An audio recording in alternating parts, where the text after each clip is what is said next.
On today's episode, I have special guest Daisy Shearer. Daisy is a PhD candidate in experimental condensed matter physics at the University of Surrey's Advanced Technology Institute. Her PhD research focuses on semiconductor spintronics for quantum technology applications, which all sounds very fancy, and I'm going to get Daisy to explain it. You might know Daisy from her amazing Instagram page, which is at Notes from the Physics Lab, and she's really passionate about equality, diversity and inclusion in STEM, kind of with a focus on disability and neurodiversity, as she is autistic herself. So, Daisy, do you want to say hi? Sure. So hi, I'm Daisy, and I am a PhD student studying physics, and I also happen to be autistic. Mm-hmm. Great. And I think let's start with the whole autism diagnosis. When abouts in your life were you diagnosed? Yeah, so I was diagnosed when I was 21. So this was back in late 2017. And I was in the final year of my undergraduate degree, which I did an MPhys in physics, which is a 4-year degree that also has a year in industry, where I did my master's research. So I ended up taking a placement that was close to my parents' house, so I was living at home. And that was kind of really great because I didn't have to worry about living independently, which I'd been struggling with a bit. But it also meant that I was going through a lot of this stuff with battling with my mental health, and then potentially, we were thinking, could I be autistic? And it meant that my mum could come along with me to the GP and sort out, chatting to him and seeing if he'd be happy referring me. And eventually I went with her to my assessment. So, 21, which, relatively late in life, but fairly common for women on the spectrum, perhaps. No, definitely. That's really interesting. Like, obviously, like your final year of that segment of your studies as well, like that's a lot to juggle, as well as kind of coming to terms realizing you're autistic after 21 years. And how did you kind of find your university? Were they accommodating at all, understanding? Yeah, actually, so we already had some experience with a close family member who'd also had their autism diagnosis quite recently, which was kind of what set me on that path. So we knew that I could get disabled students allowance after being diagnosed. Unfortunately, you do need evidence and stuff to access that kind of support at the moment. So we went straight away to contact the university's disability services after I was diagnosed, and they helped me apply for my DSAs, and then put me in contact with my disability advisor. Mum and I went and had a chat with him, and they set me up with a specialist mentor who I've been seeing most weeks since then. So it's been, 3 or 4 years of support with her, and she's really great, helping me at uni and with autism related stuff. Oh, that's really good to hear. Was that almost, did you know that you were going to kind of stay on at Surrey Uni, or was it kind of, you kind of felt quite comfortable having kind of settled in there, and that's why you kind of stayed for your PhD? Yeah, I mean, it was definitely a factor. The main reason I ended up staying was of the PhDs I applied for and got offered, the project was the most interesting to me. And then it also happened that I already had a relationship with the disability services. And I felt really comfortable with the people who were supporting me as well. So it was kind of just luck that also happened to be the most interesting research that I was offered. So, yeah. Oh, that's great. At least as well, like you said, you already had the relationship with the disability team, and you didn't have to go through that whole process again. Yeah, it takes a lot of energy to just explain your history and your support needs and stuff. So they already knew, so it was great. How long, I always find it interesting to hear how long people waited for their diagnosis. Did you have a long waiting time, or were you seen pretty quickly? It's a little bit fuzzy, to be honest, but it was definitely, several months. Okay. Probably 3 to 6 months. Can't put an exact time scale on it, but yeah, so. Okay, that's not too bad. At least Yeah, interesting. it wasn't a terrible wait, but it was also just like I wanted to get it over and done with and know if, if I was autistic or not. And yeah, there's a lot of introspection going on at that point in my life, and this certainly for me was very empowering, but equally I wanted to make sure that it was 100% correct. So going for that assessment was a really key part of it, and getting those external eyes on me as a case, and yeah, getting assessed by a whole team of lovely people who are professional and have lots of expertise in that. So yeah. Oh, that's good. I'm glad you were able to take your mum in. I took my mum in because I was like, I don't remember my childhood whatsoever. So it's so helpful. Yeah, they asked her questions about when I was a baby as well. Obviously, I don't remember when I was a baby, and my childhood is fairly fuzzy. So yeah, Mum came, and we also brought one of our dogs. She sat out in the car, so we went and walked her a couple of times throughout the day because I was there for the whole day. So that was really lovely because she's a big support. So yeah. Oh, that's such a good idea as well, in terms of a break, because they asked me during my assessment, did I want a break? I was like, well, I can't really go anywhere or do anything, because I was in a kind of hospital building. But that's good that you could actually get out for a bit and come back. Yeah, it was really lovely, actually. Oh, that's so nice. So how far are you through your PhD at the moment? So I started in 2018, so I'm in my third year, but I have taken 6 months of temporary withdrawal throughout it due to some various things like mental health stuff. But yeah, so I'm kind of chronologically just started my third year in terms of my registration. Okay. Yeah, so PhDs generally in this country last 3 to 4 years, so I'm kind of, the end is in sight. I'm due to graduate next year or early in the year after. So okay. And do you know what you might like to do afterwards? Are you looking at kind of researchy kind of things, or in terms of a job, do you know what you might like to do? Yeah, definitely research. Research, cool. And do you think you want to kind of, I feel like you kind of say that you want to stay kind of local in terms of your support network and stuff like that. Do you think you'll kind of stick around? Yeah, I mean, it kind of depends where the interesting research is. That's where I want to go. But equally, there's a lot of good physics in the southeast here. So I'm likely to hopefully stay close to home. But yeah, as time goes on, I am getting better at independent living and everything. And, with the wonders of, video calls and stuff, I do keep in really close contact with my family, which is really nice. So, yeah. That's also the next step for me, independent living, because I still live with my parents, and I'm just it's such a tricky thing to do, and it can really I don't know, totally unbalance your mental health. So I definitely get it's important to stay in contact with people, and change is just so difficult. Here's the challenge. I live with my partner, so we kind of pick up where the other one kind of drops the ball sometimes, which does help, but it's not the same as living at home. Yeah. Oh no, that sounds good though. That's good that you're both looking out for each other though. That's important. So I was going to ask you, when did you start up your Instagram? Because I think I've been following you since I started my Instagram account, which was a few years ago. And yeah, what was the kind of inspiration behind starting it? Yeah, so I started it in, I think, December 2018. So it was a few months into my PhD, really.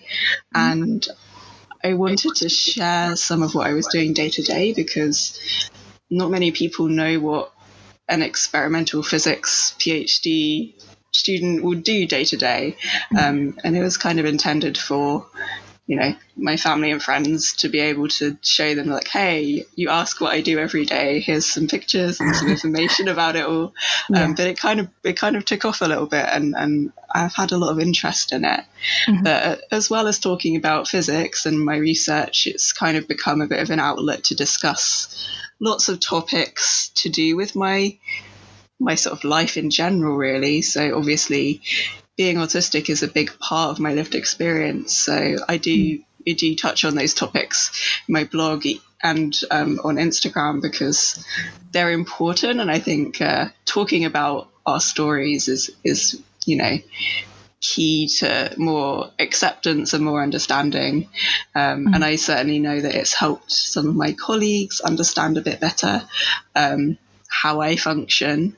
And I kind of like having that big mash of stuff with, physics, mental health, autism, all these things that I'm quite passionate about and make up Daisy, I guess.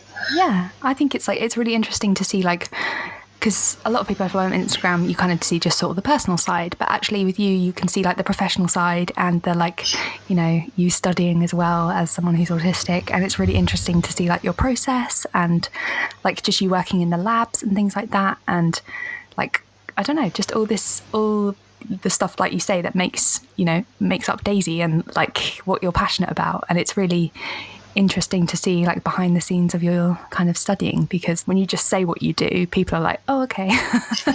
Whereas if you see what you do, you're like, oh, right, you're working with things in the lab. And I think you also have a magnet called Emily, is that right? Yes, our magnet is called Emily. I saw that and I was like, oh my god. Excellent. Great name. Yeah, and I found out that a lot of scientists also name their equipment through Instagram, because I didn't really know that before. I just thought my supervisor was a bit of, I don't know, a bit odd maybe, but apparently it's a common thing to do. So yeah, I love she's that, Emily and she's lovely. I love that you, as scientists, you have this bond with your equipment. That's really nice. Oh, I think also as part of your Instagram, you kind of share the sort of the different kind of struggles you've had, not just kind of academically and personally, but I think I saw that you had to kind of fight for the right to certain accommodations. I remember seeing about a cupboard space and stuff. Yeah, so this was in my first year. I was working with my specialist mentor to try and get a couple of accommodations in place, because I didn't disclose up front to my supervisor. I actually had a couple of months at the beginning where I was desperately trying to act as neurotypically as I could, and it didn't go well. So we disclosed to him, but I had a little bit of struggling with how unstructured a PhD is, and also the Advanced Technology Institute where I work, it has these huge open offices, and I was really struggling with my sensory processing in that environment. So yeah, we had to go through quite a long process of trying to get a space where I could retreat to if I started to feel like I was having some sensory overload, because I'd had a couple of shutdowns which are not fun. And we wanted to mitigate that a bit. So it just seemed to take ages and ages for the university to do anything. But I think that's just bureaucracy, and wasn't anyone's fault in particular. But yeah, I eventually got the key to this little room. I think it is technically a cupboard, but it's quite a large cupboard, and it has a desk in it. I think that they used to store all of the servers and stuff in there. Right. But yeah, it's just somewhere where I can close the door. I can switch off the lights if I want to. I also, the disability services have loaned me a weighted blanket to keep on campus for my PhD. So that lives in there as well. So if I start to feel overwhelmed, it's just somewhere I can go. And I didn't really have that before, because even in the lab, people pop in and out from time to time. So yeah, it's really made a big difference to my ability to go onto campus and work to my full capacity, I suppose. Yeah. Oh, that's amazing. That's so great to hear. It's not that big an ask. I always think these accommodations, you just want a quiet, safe space to be able to just kind of retreat to every so often. You're not, you weren't asking for your own office kind of thing. But that's great that they've been able to kind of set that up for you. And even just the little things like having a weighted blanket there all the time, and you don't have to lug in your own one. Quite a lot of effort, I imagine. Oh, that's so good. I'm glad to hear that they did like set it up eventually. I think with these things, like, a lot of the time reasonable adjustments are kind of foreign to a lot of people. So it can feel like, I know, they're not even sure how to begin with it once the request's gone through. But yeah, I mean, the disability services really helped, and there's always that reasonable part of it. So they kind of handled this is why this is reasonable for Daisy. Yeah. And that really helped. So yeah, I mean, hopefully, I mean, I want to see a time when you don't need evidence or a diagnosis to get reasonable adjustments, because, you know, I'm sure a lot of people would benefit from that kind of, you know, people with anxiety and stuff, they might benefit from a quiet space they can go to, and all these kind of things. The other thing is I had adjustments for my confirmation viva, which is it's an oral exam that at my uni we do at the end of first year, and it's basically to make sure you're on track with everything. And we had a few reasonable adjustments for that as well go through. So things like I had it in a different room to where it would have usually been, and I closed all of the blinds in the room because it was a bright day, and I just needed somewhere that wasn't too much visual input for me. And there were a few other bits. I can't remember the details right now, but that really helped as well. But the university is still quite new to that kind of thing. Like, I think when lecturers think reasonable adjustments, they think extra exam time. That's kind of the default. But there is a lot more, especially when you get to PhD level and you're essentially a research staff. So obviously I'm not doing exams, but apart from oral exams. But yeah, hopefully we'll see more. That reasonable adjustments coming more sort of mainstream, I think. Yeah, I hope so. And like, just like you say, like, even I think most people would get nervous about like an oral exam or like a presentation. And, you know, for us as autistic people, especially, like, it's kind of another level of anxious and, you know, sensory overload. So that's great just to like be able to have it in a slightly different space and make the space work for you. Like, that sounds just so much better. Yeah, my specialist mentor had also gotten me this big basket of all of their like fiddle toys and stuff. So I was using a Tangle the whole time, and that just really helped focus my mind, and I felt like I performed a lot better than I would have done otherwise. So yeah. That's great. The fact that you like realised as well that actually you did better because of just these little adjustments. Like I just always think like the way they say reasonable adjustments, it makes it sound like quite big, like when actually sometimes it's just like a few little tweaks and actually you can perform that much better. Yeah, for sure. I'm glad to hear like your uni's been like on board with everything. I think that was the one thing I was a bit like jealous about, because I didn't get my diagnosis till I was 25 and I was like out of education by then, and I was like, damn it, I could have had, you know, just that little bit like extra support at uni and stuff. So it's nice to hear someone like actually benefiting from it. Yeah, I have that as well with like, oh, I wish I'd been diagnosed like in first year or whatever, but you know, I benefited from it a lot during my PhD. So yeah. How do you find having like the label of kind of autism? Because I find it quite a positive thing, but I know people have like mixed opinions.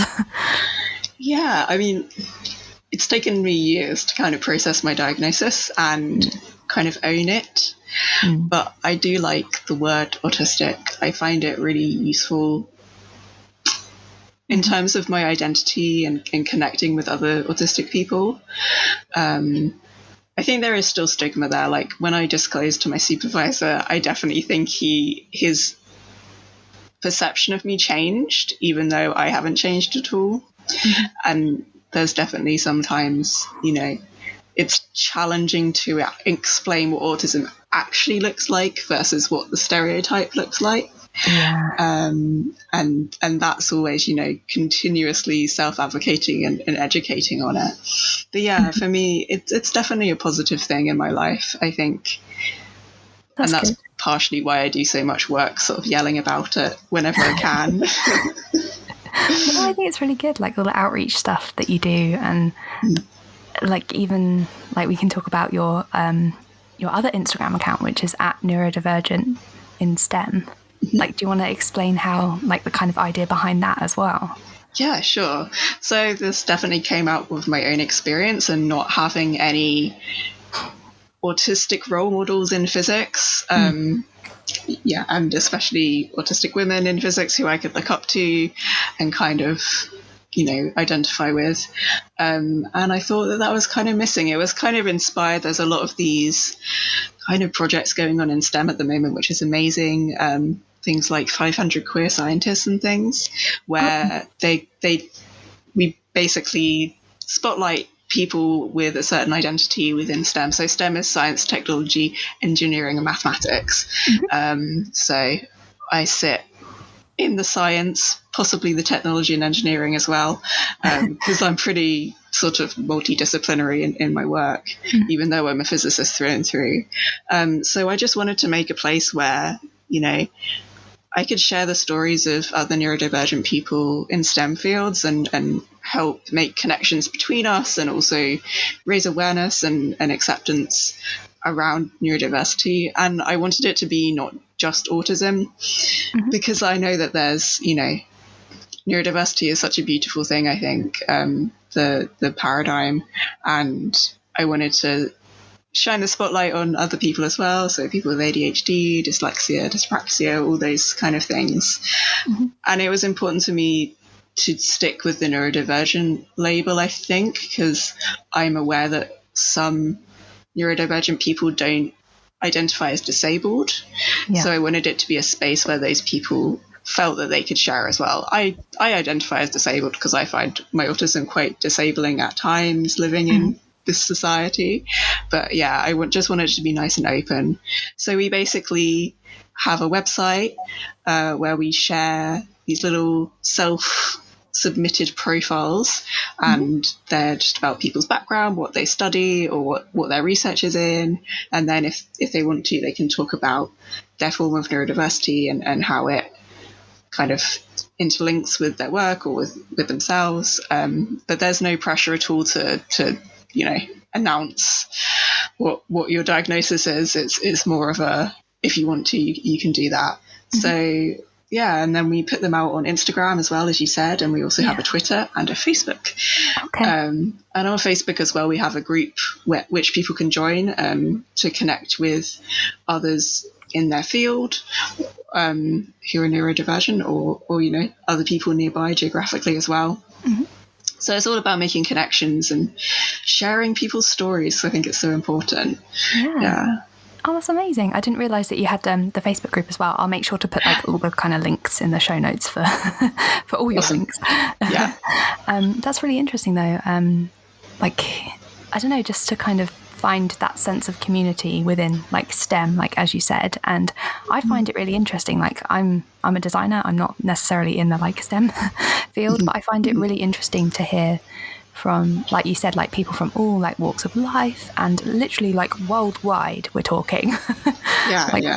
Working on so many like amazing things. And it's really kind of interesting to see like where people's like passions are. And also I feel like for some of the people that you kind of show that it's, a real special interest for them that they've, really kind of not like fixated on, but like have just loved like dedicating their lives to. And I think it's so fascinating. Yeah, I was totally going to say, like, it's so nice when people's special interest aligns with their career, and that passion just always comes through. It's brilliant. Yeah, exactly. And then it almost doesn't, like, for me, I'm really like interested in design, and doing work as a designer, it almost doesn't feel like work because you enjoy doing it. So I don't know if that's the same for you as like, a physicist, but yeah, for sure. It's applied quantum physics has been a special interest since the middle of high school for me. So yeah, amazing. It's not that surprising. This is where I ended up. At least like, because I feel like in secondary school and stuff, a lot of people don't really know like what direction they want to go in, but like I always kind of knew, and it sounds like you kind of knew which sort of where you wanted to go potentially. Yeah, I was a bit of an all-rounder, but I definitely, by my GCSEs, I was like, yeah, I want to do science. And then there was just a moment where we were learning about like filling up electron shells in atoms, and my teacher talked about spin, and I just became fascinated by that. And now I do spintronics, which is all about electron spin. So yeah, I just remember becoming fascinated with it and just reading everything I could about quantum physics, and being like, oh, this is such a difficult subject, but it's so fascinating. And I never knew if I would actually make it in this field, but here I am, trying my best anyway. That's amazing though, that you can like pinpoint the kind of like time as well that you first like got interested in it. And what I appreciate about like all your stuff online is that you're very kind of open and honest about like, you know, the good days and the bad days. Like, it's really nice to see someone who is, you know, really passionate about their career, but also is, you know, having to like juggle their mental health and like all the like social stuff and eye contact and like it's really like, I always say this to like people on my podcast. I'm like, you know, I don't like to see people struggling, but it's really nice to see people struggling with the same thing as me. Yeah, I think that's the trouble with social media, is that it can become a highlight reel. And I never wanted that. I wanted it to be like a reflection of what my life is like at the moment. Obviously not my entire life. All my personal stuff is a little bit more private, but in terms of my mental health and disability, that's all. I'm an open book on those things, and I think that can be really powerful. And I always love to see, well, I don't love to see other people struggling. Yeah, I'm the same. I know what you mean. But, you know, I feel a lot of solidarity with others who are going through similar things. And I think it can help a lot, especially with imposter syndrome and all of those things. It's like, oh, I'm not the only one who gets super anxious with this. Or, doesn't feel like I belong here the whole time. Yeah, it's nice. Yeah, no, I definitely agree. And how have you like found the whole sort of COVID-19 pandemic situation in terms of like studying at uni? Because I know a lot of people have had a lot of kind of mixed kind of experiences. Have you been able to kind of work from home and that sort of thing? It's been a challenge, as it has for a lot of people, I know. Yeah, so last March, I think, was when it all started hitting, and the lab was closed for a good few months. Oh, wow. So we all had to start working from home, which was very challenging. Obviously, sudden, unpredictable changes can be particularly difficult for autistic people. So I had a really tough time in adapting to working from home. And because I'm an experimentalist primarily, I couldn't do any of my experiments that I've been planning, and I had to switch my focus to more computational work. So I do computer models of some of the things that I'm looking at in the lab, and then I can compare those models which use the theoretical physics to what I'm actually observing in the lab. And that can be really powerful, but I wasn't really expecting to have quite so much of my project to be modeling and computational, and it's not. I enjoy it, but I don't enjoy doing it day in, day out. I am in my element in the lab. I love, you know, wandering around, doing all the alignment, all the kinetic stuff in the lab. Really, it really makes me super happy. So yeah, I had to adapt to being at home and doing more of that. But the good thing was I did get to see a lot more of my cat, so it was positive. But I think after 3 or 4 months, maybe, I can't remember, it's all a blur, so not the best memory in the world, we could start booking in a couple of days a week on various equipment. So for the last 6 months or so, I have been going in a couple of times a week to do that laboratory work, which has been really good. So I'm at a place now where it all feels okay, but there were certainly times where I just felt so out of control, and I was like, I don't know if I'm going to get everything done, and it was tough. But I think it has been for a lot of people. Yeah, that's very true. But I mean, even, like you say, for your like working pattern to change, that's enough, like to kind of throw you off course. And the fact that you weren't able to like get in and do practical stuff, like that sounds really difficult. Like, that's part of what you love and you enjoy. Like to have that taken away for a bit must have been like, Yeah. Oh, well, I'm glad like it's like, open and like bookable now. That's good that it's kind of getting back to whatever normal was.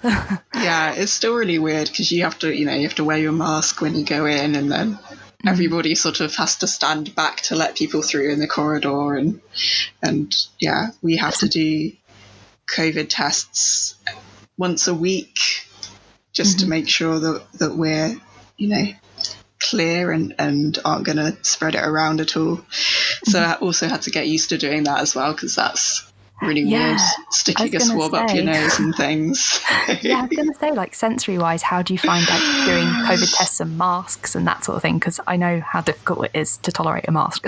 Yeah, the mask is kind of on and off. If I'm having a particularly like very sensitive day, then it can be a bit hard, but mostly I'm okay with that. I don't find it too bad, but the COVID tests are really challenging. But they have now started, we're allowed to use the ones you do at home now. So I did one of those this week, and that wasn't as bad. I didn't have to go into like the big hall with blaring music and lots of other people wandering around. So I could just do it at home, and that was better. But it's just really odd. It's not the kind of thing you do day to day, so it just feels weird. But yeah, no, I get why we need to do it though. Like, I'm behind all of the science. So yeah. Exactly. But I definitely get you. Like, I definitely prefer to do it at home rather than like in a hall with a load of different people like wandering in and out. Like, it's always like a kind of private thing to like stick a swab up your nose. Yeah, it was. And there was also one time they changed the protocol for doing it. So suddenly you had to show your email, like confirming your appointment, and then you had to like scan a new thing and put your email in, and it threw me so much. But when I got back, I emailed my disability mentor and I said, like, by the way, everything's changed, and I listed out all the things that had changed, and I was like, feel free to send this to people because I think other people are going to panic as well. And apparently that really helped. So yeah, even those tiny changes, I'd got into the routine of what it was like before, and then it was just like suddenly there's probably these tiny things that most people would ignore, but for me it was like this huge thing that I had to deal with on the spot, and it was I'm glad you gave like feedback to help other people, because I'm sure if you found that, a lot of other people were like, what is going on? yeah, for sure.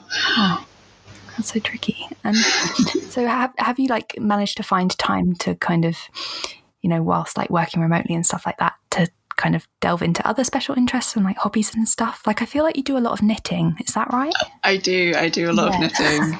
I knitted 2 cardigans last year, so I had a lot of time for that. And I taught myself how to do cabling as well, so that was quite fun. And my other main special interest is gardening. So I'm very lucky to have a little garden in our tiny rented 2 up 2 down.